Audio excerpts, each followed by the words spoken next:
Announcing today my candidacy for the presidency of the United States. I do not run for the presidency merely to oppose any man, but to propose new policies. My decision reflects no personal animosity or disrespect toward President Johnson. The issue is not personal. It is our profound differences over where we are heading and what we want to accomplish.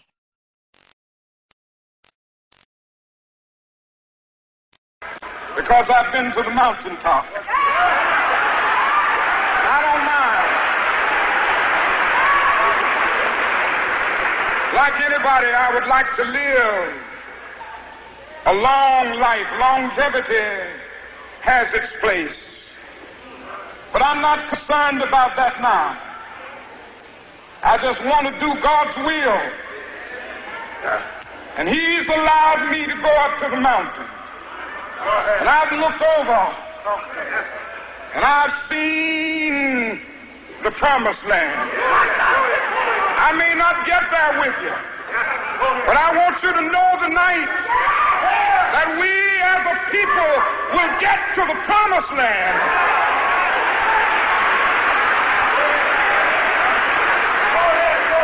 So I'm happy tonight. I'm not worried about anything. I'm not fearing any man. Mine eyes have seen the glory of the coming of the Lord. Some very sad news for all of you, and that is that Martin Luther King was shot and was killed tonight in Memphis.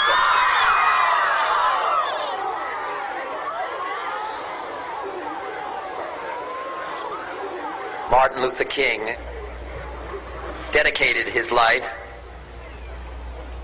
to love and to justice between fellow human beings. He died in the cause of that effort. In this difficult day, in this difficult time for the United States, it's perhaps well to ask what kind of a nation we are and what direction we want to move in.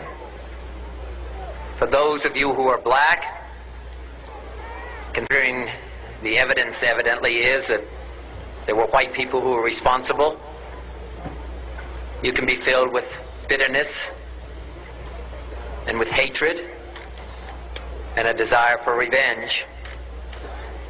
We can move in that direction as a country, in greater polarization, black people amongst blacks and white amongst whites, filled with hatred toward one another. Or we can make an effort, as Martin Luther King did, to understand and to comprehend and replace that violence, that stain of bloodshed that is spread across our land, with an effort to understand compassion and love. For those of you who are black and are tempted to be filled with hatred and mistrust of the injustice of such an act against all white people, I would only say that I can also feel in my own heart the same kind of feeling. I had a member of my family killed, but he was killed by a white man. But we have to make an effort in the United States. We have to make an effort to understand, to get beyond or go beyond these rather difficult times. My favorite poem, my favorite poet was Aeschylus. He once wrote,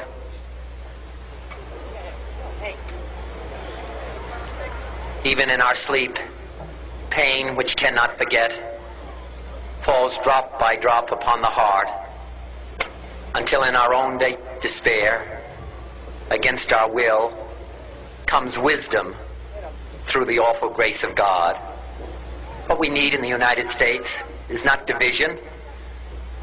What we need in the United States is not hatred. What we need in the United States is not violence and lawlessness, but is love and wisdom and compassion toward one another, feeling of justice toward those who still suffer within our country, whether they be white or whether they be black.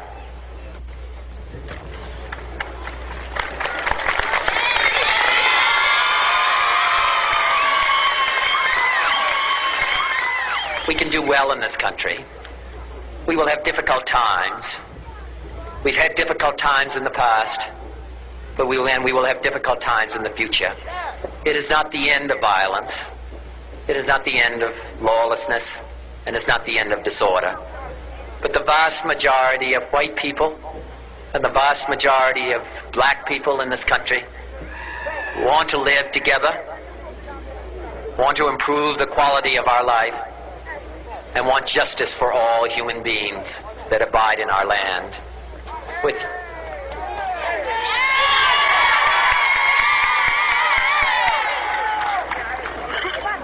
And dedicate ourselves to what the Greeks wrote so many years ago, to tame the savageness of man and make gentle the life of this world. Let us dedicate ourselves to that and say a prayer for our country and for our people. Thank you very much.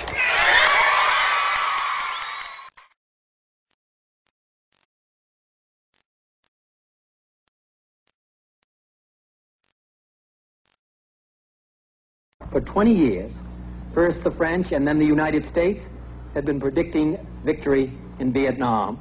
In 1961 and in 1962, as well as 1966 and 1967, we have been told that the tide is turning. There is a light at the end of the tunnel. We can soon bring our troops home. Victory is near. The enemy is tiring. Once in 1962, I participated in such a prediction myself.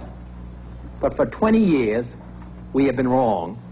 The history of conflict among nations does not record another such lengthy and consistent chronicle of error as we have shown in Vietnam.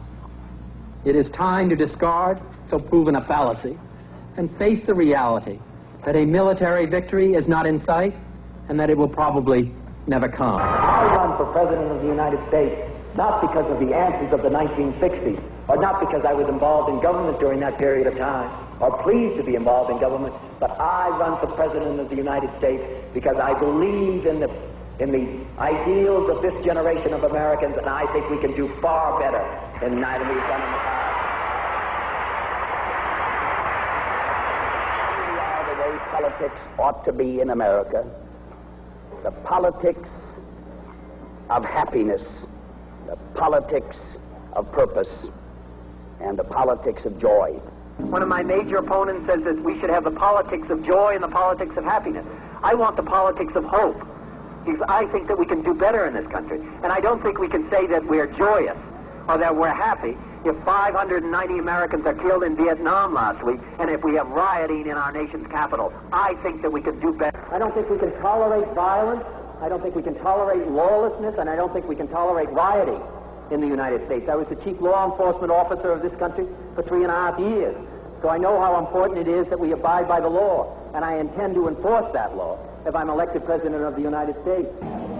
What I think is quite clear is that we can work together in the last analysis, and that what has been going on within the United States over the period of the last 3 years, the divisions, the violence, the disenchantment with our society, the divisions, whether it's between blacks and whites, between the poor and the more affluent, or between age groups, or in the war in Vietnam, that we can start to work together. We are a great country, and a selfish country, and a compassionate country. And I intend to make that my basis for running and over the period of time.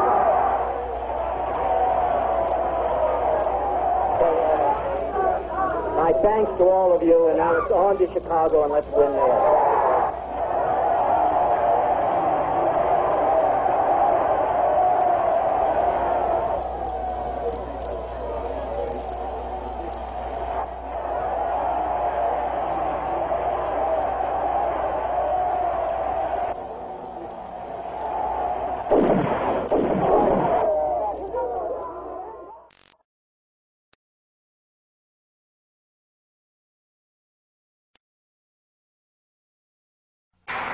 I have a short announcement to read, which I will read